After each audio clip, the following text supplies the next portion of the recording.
ছাড়া কোনো উপায় নেই, নাহলে বাংলায় যেভাবে রেপিস্ট বেড়ে যাচ্ছে, আজকে আমার বাড়ির মেয়েকে কেউ রেপ করবে, আমি অপেক্ষা করব কি মমতা ব্যানার্জি কত 15টা পিপি চেঞ্জ করে তাকে ফাঁসি থেকে মুক্তি দিয়ে দেবে?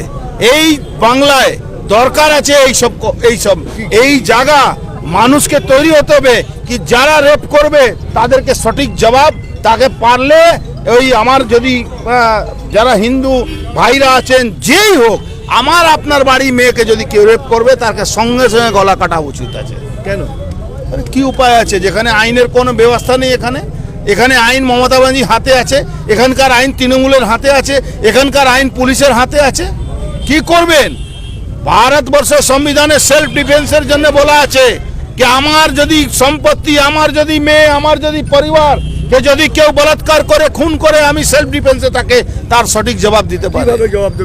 সে জবাব দেওয়ার জন্য বলে দিলাম, আপনি আমাকে চিন্তা করবেন না কি আপনার ভাইকে বললে আমার কোনো ভয় নেই। যদি আমার আপনার বাড়ির কোনো মেয়েকে কেউ রেপ করে, সঙ্গে সঙ্গে পারলে তার গলা কাটো।